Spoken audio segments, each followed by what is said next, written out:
en el libro de Apocalipsis capítulo 3 y vamos a estar leyendo los versículos 7 hasta el versículo 13.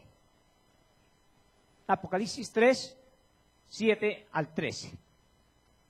Hace 8 días, permítame hacer un pequeño resumen, teniendo en mente que algunos hermanos no pudieron estar hace 8 días. Y iniciamos hace 8 días un tema que si bien es muy conocido, pero por ser tan conocido no deja de ser relevante también para el día de hoy. Y es la relación que debe existir entre iglesia y el mundo. La relación que debe existir entre iglesia y el mundo, porque a lo largo de nuestro peregrinaje aquí en la tierra vamos a movernos en ese ambiente. Entonces es mejor saber cómo hacerlo.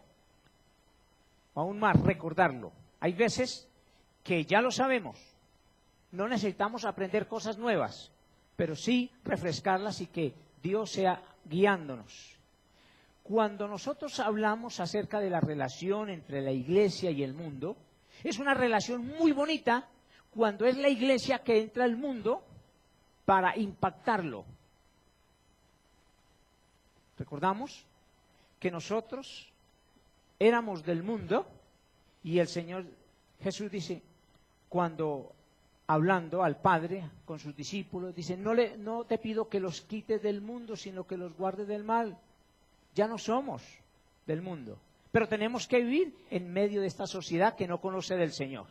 Entonces, cuando la iglesia se relaciona con el mundo para impactarlo, es muy bonito, pero es muy doloroso, es muy triste, trae muchos problemas, muchos hogares destruidos. Cuando las cosas del mundo llegan a la iglesia, ahí ya no se distingue quiénes somos. Es importante tener presente estas cosas. Por eso que iniciamos mirando algunas cosas y miramos la iglesia de Éfeso hace 8 días. Esta era una iglesia sumamente trabajadora, sumamente paciente, habían sufrido. Era una iglesia que no tenían problemas doctrinales, conocían bien la doctrina. Una iglesia que estaba presta para que la doctrina no se torciera. Inclusive en el contexto de las enseñanzas habían personas que se decían que eran apóstoles y ellos rápido lo descubrían. Mas sin embargo, en esta revelación que Dios da a través de Juan, dice a esta iglesia, pero tengo contra ti que has dejado tu primer amor. Así que teníamos una iglesia que era muy trabajadora, era muy responsable, pero estaba bordeando tal vez los límites de hacer muchas cosas, pero mecánicamente ya habían perdido el primer amor. Así que lo que Dios está exigiendo, esperando de ellos, es volver a arrepentirse y hacer las cosas como se hacían al comienzo. Por eso preguntábamos que cuando nosotros conocimos de Cristo, muchos lloramos, felices, contentos, pero como fueron pasando los años, en el primer servicio una persona nos compartía que le gustaría volver a esos tiempos especiales con el Señor como un familiar que tiene, pero ese familiar tiene cáncer.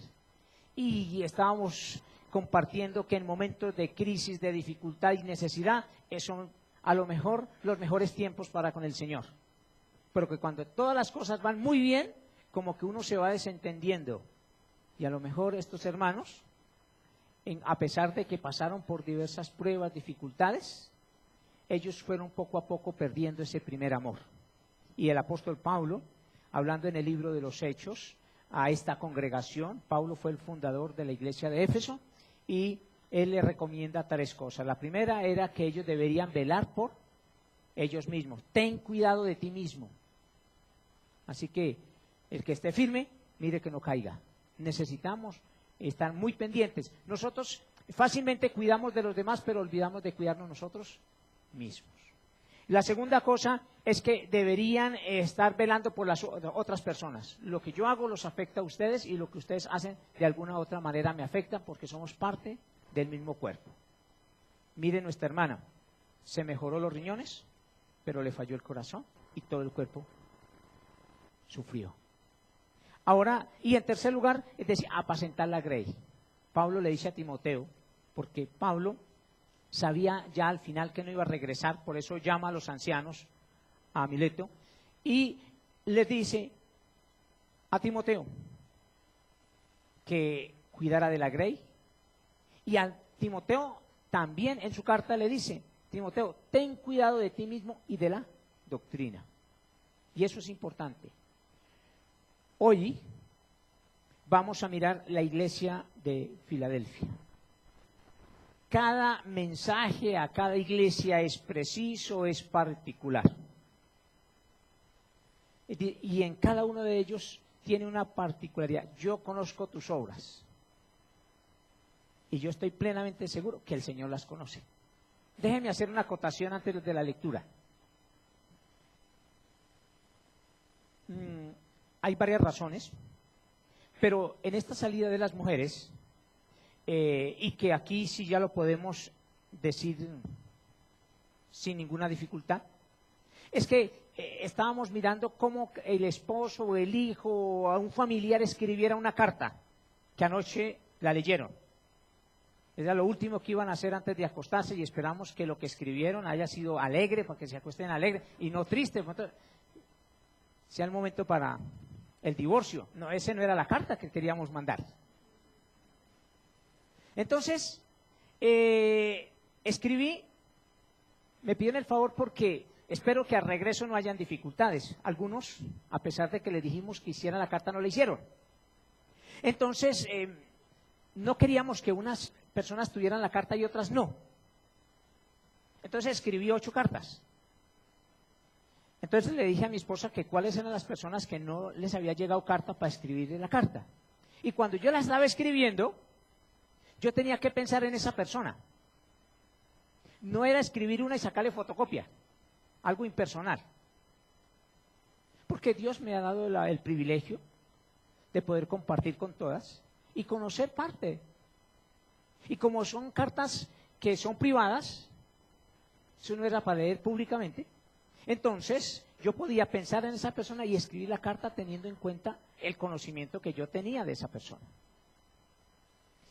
Ahora, esto es un ejemplo muy limitado en comparación de lo que dice el texto cuando dice la Escritura: yo conozco tus obras. El Señor sí conoce lo que hacemos adentro, lo que hacemos afuera, en público, en privado.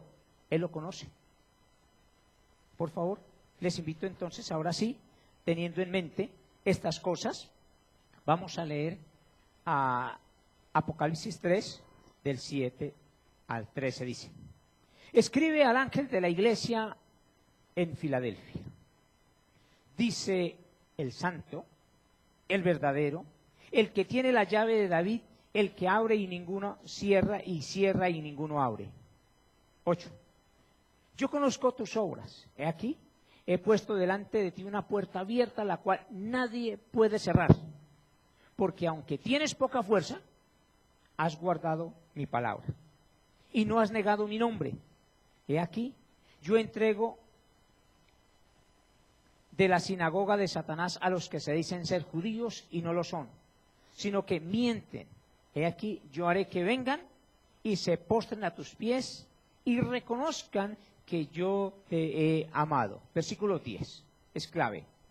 Por cuanto has guardado la palabra de mi paciencia, yo te guardaré de la hora de la prueba que ha de venir sobre el mundo entero, para probar a los que moran sobre la tierra.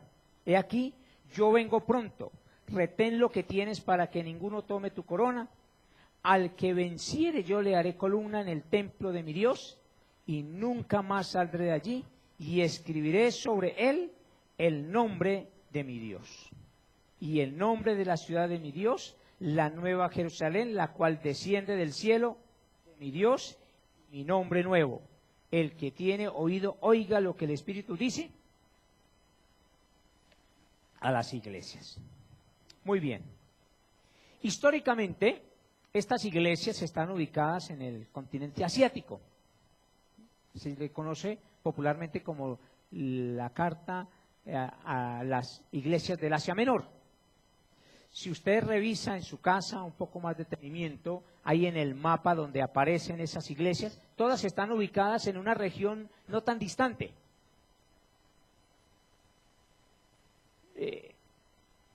No es como, por ejemplo, tener unas iglesias en La Guajira, otras por allá en el Amazonas, otras por ahí en el centro del país, etcétera. No, si usted mira, están todas relativamente cercas, la una de la otra. Estamos hablando de unas iglesias que existieron a finales del primer siglo. Esa era una región, varias de ellas, hay explicaciones por qué desaparecieron literalmente, y uno encuentra más que todo ruinas de esas construcciones. Era una región sumamente frágil y habían bastantes terremotos, y algunas de ellas pues desaparecieron por eso, otras de otras maneras. A pesar de que era un mensaje para unas iglesias que tenían, como les decía, cuando uno escribe una carta, uno la escribe de acuerdo a ciertas cosas. Y si el Señor dice que conocía las obras, no dice qué tipo de obras, pero conocía lo que ellos hacían, es porque realmente Él lo sabía.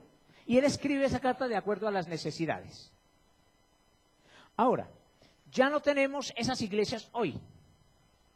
Tampoco tenemos una iglesia que nosotros podamos calificar como la iglesia de Éfeso. La iglesia que queda en tal parte es como la Éfeso. Lo que sí encontramos es que dentro de la iglesia en general hay personas que poco a poco han ido perdiendo ese primer amor.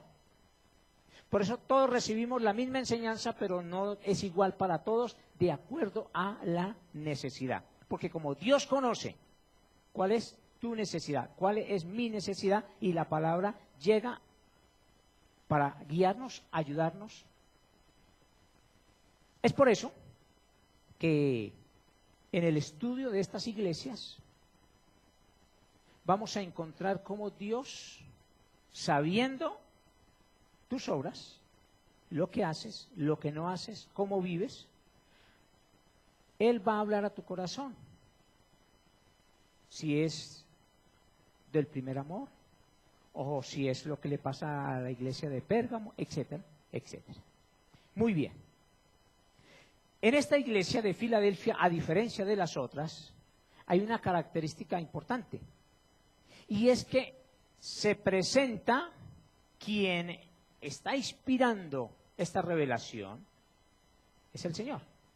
Pero Él se presenta como el santo, como el verdadero, el que tiene la llave de David, el que abre una puerta y nadie la puede cerrar, sino Él mismo. Él está hablando de quién es Él está hablando de su identidad, a diferencia de las otras cartas. Lo que sí es que todas las cartas inician de una manera precisa, mostrando que Él sabe lo que está aconteciendo al interior de la iglesia, por lo tanto, Él escribe en forma muy personalizada a este grupo. Ahora, otra de las características es que esta iglesia de Filadelfia no tiene un pero negativo. Cuando uno está trabajando en una empresa y a uno le dicen, mire, bueno, lo necesitan allá en la oficina de el gerente, se sienta y le dice, bueno, mirando los documentos, noto que ya tienes 15 años de estar trabajando con nosotros, y si no me equivoco, tal vez es uno de los mejores empleados que tenemos en esta empresa. Y entonces uno comienza como que a pensar qué está pasando aquí, y uno inocentemente piensa que le van a subir el sueldo. Cuando al terminar le dicen, pero hemos tomado la decisión de prescindir de sus servicios. Entonces, ¿para qué lo suben a uno? Para que el golpe sea más duro, ¿cierto? Así que una de las características que encontramos acá es que esta iglesia no tenía peros. El Señor conocía perfectamente. Y si el Señor conocía perfectamente esta iglesia, uno se pregunta, entonces, ¿cuál es la enseñanza? ¿Cuál es el mensaje? Porque no tengo peros contra ti. Hay tres cosas que quisiéramos resaltar de esta carta. Y que, si bien es cierto, son 20 siglos cumplidos de lo que aconteció en esta congregación, también sigue siendo tan vigente para nosotros. Las cosas pueden ser muy modernas, pero el principio sigue siendo el mismo. La primera que tenía era una iglesia que tenía poca fuerza. Pero no lo rechaza, no le recrimina, no es un pero porque es pequeña, porque tiene poca fuerza. Tal vez era una iglesia que no tenía mucho impacto. Supongo que cuando los hermanos salían de la congregación, del servicio, no saturaban las avenidas, ni las calles, ni nada. Una iglesia, sencillamente, la Biblia no amplía mucho, pero dice que tenía poca fuerza. Lo segundo es que a pesar de que no tenía mucha fuerza, era una iglesia que predicaba la palabra. Y eso es importante. Porque hoy en el siglo XXI hay muchos problemas doctrinales precisamente por no predicar la palabra. Ellos no habían negado la fe. Y una tercera cosa, como resultado de estas dos anteriores, es que hay una promesa. Ustedes no van a pasar la prueba, artículo definido, la prueba que ha de venir sobre el mundo para probarlo. Entonces, vamos a mirar, vamos a desarrollar estos tres puntos. Versículo 8, por favor, primero. Dice, aunque tienes poca fuerza, has guardado mi palabra. Para ninguno de nosotros es un secreto que después de la Constitución del 91, en nuestro país, en el artículo 19 quedó consagrado en ese artículo la libertad religiosa, y ese artículo 19 fue reglamentado con la ley 133. Entonces tenemos libertad religiosa. Muy bueno, es excelente, nos alegra, pero también hay que entender que esto abrió la puerta para que cualquiera abra iglesias. Y resulta que tenemos todo tipo de doctrinas y todas supuestamente están cumpliendo la ley. Pero una cosa es cumplir la ley de acuerdo a la Constitución de nuestro país, y otra cosa muy distinta es lo que el Señor dice. Tengo una iglesia pequeña que no ha fallado en la enseñanza de mi palabra. A pesar de que es una iglesia de poca fuerza, no ha negociado mi palabra. Así que esta es una iglesia de poca fuerza. Y cuando uno mira una iglesia de poca fuerza, seguramente es una iglesia que no llena estadios, es una iglesia que no es aquella congregación donde impacta todo lo que tiene que ver con la alabanza, que como mínimo 5 o 6 músicos profesionales. No, esta no era una iglesia que impactaba, era pequeña, poca fuerza. Es como cuando uno dice, una golondrina no llama invierno, pero no por eso deja de ser golondrina. Y aquí teníamos una iglesia que relativamente podía ser pequeña. Textualmente no dice a qué se refería de poca fuerza. lo que sí enfatiza, es muy importante, es la parte de la enseñanza. Esta no tenía seguramente un programa que impactaba a la sociedad con ayuda social. Seguramente nos pasa como nos pasa a nosotros hoy en día. Escasamente, y eso es una palabra que había que, no sé si replantearla, escasamente podemos atender las necesidades nuestras. Es que también somos de poca fuerza. Ahora, eso no quiere decir que pues que una congregación pequeña, de poca fuerza, eso no quiere decir que estemos contentos, tampoco. Porque quiere decir que si al referirse poca fuerza estamos hablando de una congregación pequeña, quiere decir que afuera hay mucha gente que no conoce del Señor. Y hay muchas más ovejas para una puerta que nunca se cierra. Nosotros no podemos jamás decir a una persona que se condena, a menos que se haya muerto, el Señor es el que sabe. Si una persona comete un pecado, nosotros no podemos decir que esa persona se condenó. Él dice, he abierto una puerta y usted no me la va a cerrar. Yo la cierro. Así que mientras estemos en este mundo, siempre vamos a tener la oportunidad de que esa persona que todavía no conoce al Señor, le conozca. Y cuando esa persona muere, se cerró esa puerta.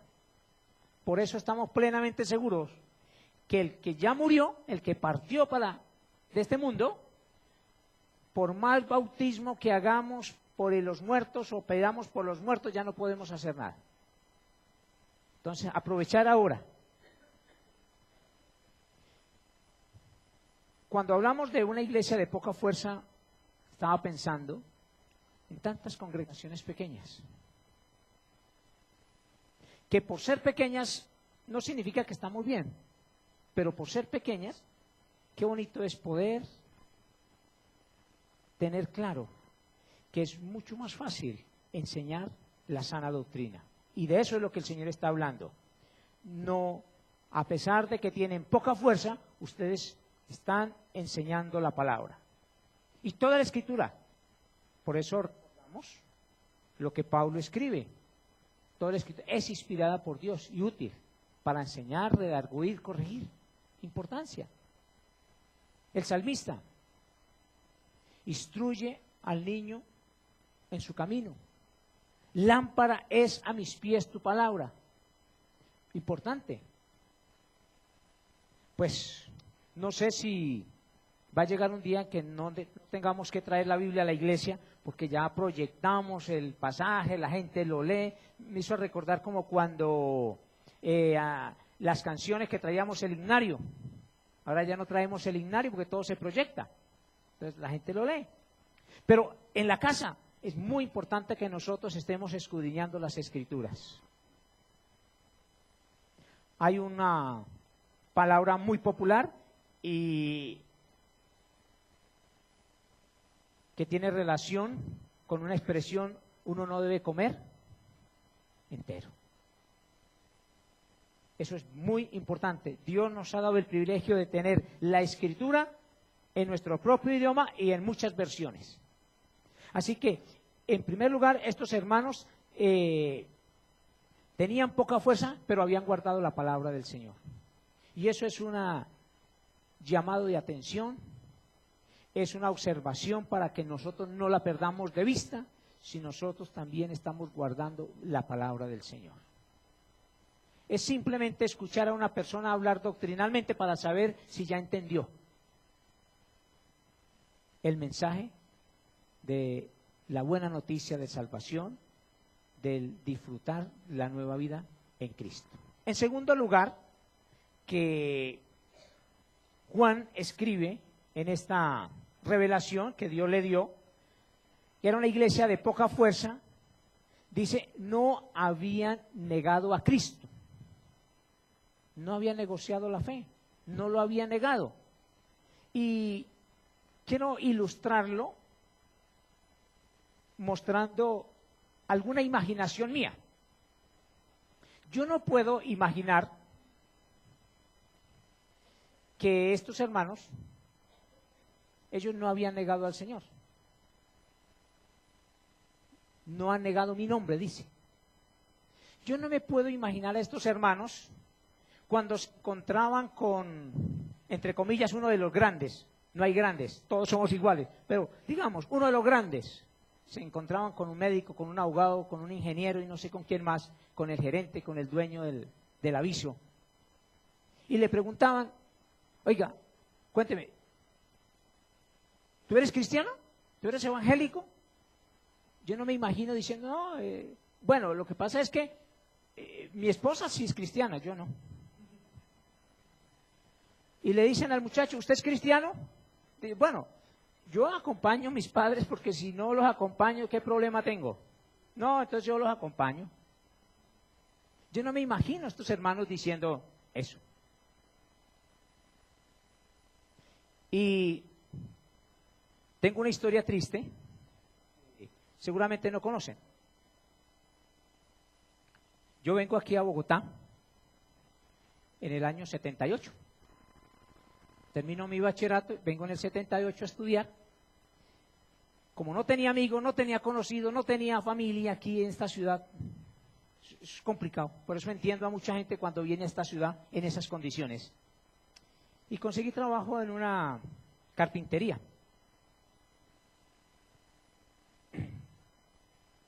Doy la ilustración general, estas enseñanzas quedan grabadas, no interesan los nombres.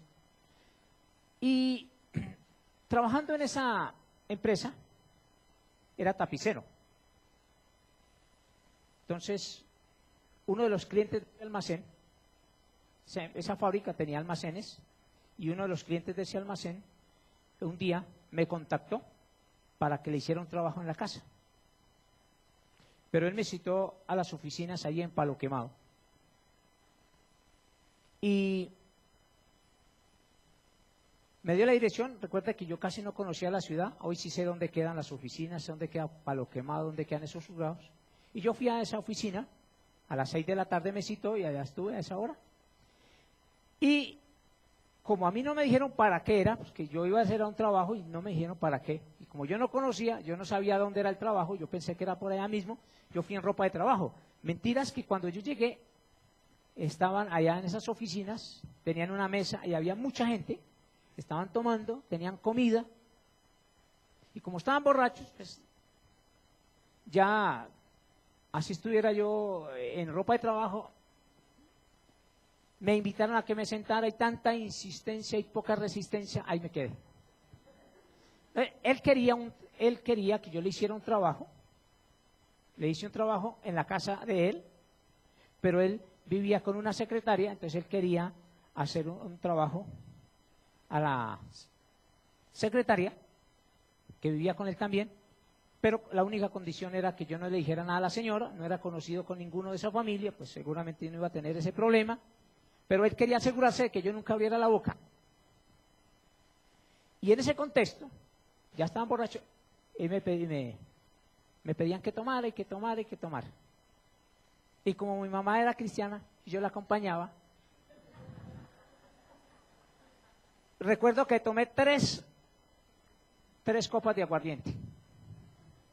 Pero para una persona que no toma ni nada, eso es mucho. Listo. Él me dio las llaves de la otra casa para trabajar al día siguiente. Y yo fui a trabajar al día siguiente a esa casa. Como tenía llave, no había nadie en esa casa, yo comencé a trabajar. Él llegó como a las 11. En esa casa él también tenía un barcito ahí. Cuando él llegó, me ofreció más licor. Y yo le dije que yo no tomaba. Entonces, cobré ánimo. Yo le dije, no, yo no tomo porque yo soy cristiano. ¿Y sabe qué fue lo que me dijo? Y si usted es cristiano, ¿por qué estaba tomando ayer? Ahí no me la perdonó. Hermano, eso forma parte de negar al Señor. Si yo soy una nueva creación, el antitestimonio, los malos testimonios, los malos ejemplos. Dice el Señor, yo conozco tus obras. Yo no le puedo decir a mi esposa que la quiero cuando estoy saliendo con otra persona. Lo uno excluye lo otro.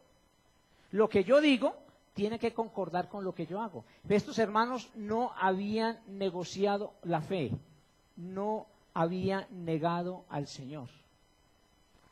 Y eso es importante, porque en un mundo como en el que nosotros vivimos hoy día, qué fácil es resolver los problemas por debajo de cuerda. Y eso forma parte de negar la confianza que nosotros tenemos en el Señor. Estos hermanos de Filadelfia eran hombres de testimonio. No habían negociado la fe, entendían lo que significaba y pagaban el precio. Ahora, cuando una persona camina en los deseos de la carne, ustedes lo conocen ahí en Gálatas, cuando una persona camina en los deseos de la carne, está dando un mal ejemplo, un mal testimonio. Y nosotros decimos que somos sal, que somos luz, que somos hijos de Dios. Y estamos para entrar al mundo e impactarlo. Pero cuando entramos al mundo y resulta que nos dice, y entonces si usted es hijo de Dios, ¿por qué hace esto y por qué hace el otro? Ahora, en tercer lugar, versículo 10, por favor.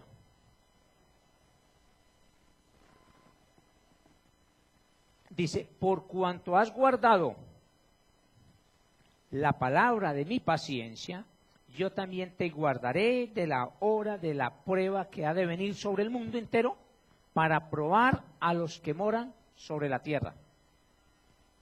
El santo, el verdadero, todo lo que él dice es verdad.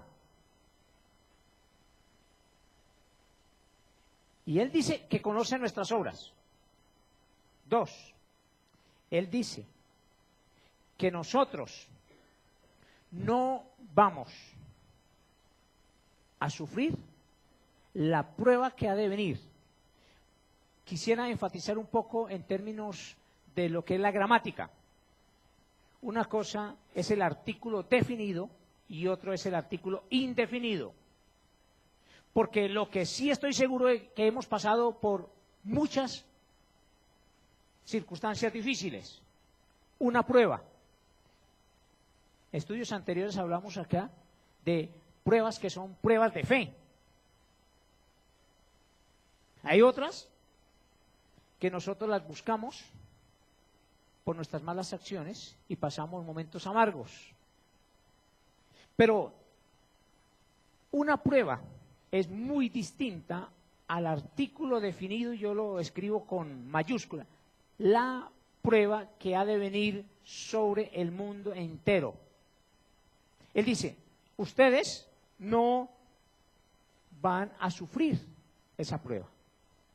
Y eso es importante. ¿Por qué? Porque muchas veces, en el contexto del día de hoy, encontramos muchas enseñanzas donde nosotros no vamos a pasar dificultades. Somos hijos del Rey de Reyes, del Señor de Señores, y Él está al favor nuestro, por lo tanto, ¿cuál es la necesidad?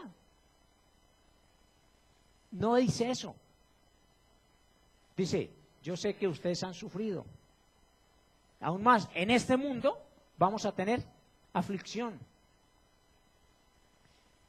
Debemos reconocer que a lo largo de los días en este mundo vamos a pasar crisis. El salmista dice, aunque ande en valle de sombra de muerte, no temeré mal alguno. Entonces, ¿cómo vamos a andar en un valle de muerte? ¿Cómo vamos a andar en un desierto y no sufrir lo que implicaría vivir en un desierto? Eso lo vamos a pasar. Y eso no significa falta de fe.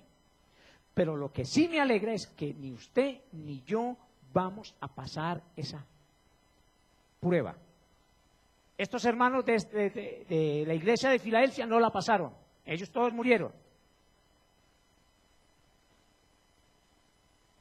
Si el Señor viniera, estoy seguro, pronto, estoy seguro que usted y yo haríamos. Ahora no vamos a entrar aquí en cuestiones escatológicas. Lo dejamos para otro momento. Pero lo que sí estamos plenamente seguros, y nos alegra grandemente, es que estas cosas que nos pasan son temporales, están bajo la dirección del Señor, y confiemos que como Él ha vencido, también nosotros vamos a vencer. Déjeme hacer una aplicación para la vida nuestra. Seguramente, sin disculparnos con el Señor, Él lo conoce perfectamente. Somos una iglesia de poca fuerza y lo reconocemos. Y seguramente hay que seguir sembrando. Uno siembra, otro recoge. Pero si yo les preguntara, hermanos, ¿por qué no hacemos una campaña y lo hacemos en el Campín? Pues, yo no sé cuántos de ustedes dicen, no, pastor, hagámosle que eso lo llenamos por fe. Bueno, claro, si traemos un cantante de la actualidad, pues por supuesto. Pero es posible que nosotros somos una iglesia de poca fuerza. Pero hermanos, de una cosa sí estamos seguros, es que estamos predicando la sana doctrina. Y eso lo nota uno en las conversaciones de las personas cuando tocan temas espirituales. Y uno sabe si la persona ha entendido o no ha entendido. Y para mí es un gozo, una alegría escuchar esas conversaciones porque uno ve la profundidad. No estamos satisfechos porque hay más personas afuera que no conocen del Señor. Pero no tenemos poca fuerza, pero debemos seguir permaneciendo. La palabra del Señor no se negocia. Yo decía, levantaron ese sello de sellamiento de obra, pero no tuvimos que dar un peso, ni mentir nada. No estamos negociando eso. Y el Señor nos dio la razón. Por eso, hablando estos días en estas oficinas, me dieron la autorización de que quitar el sello.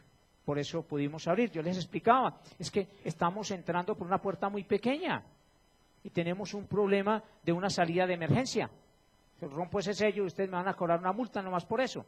Pero hoy ya podemos abrir esas puertas.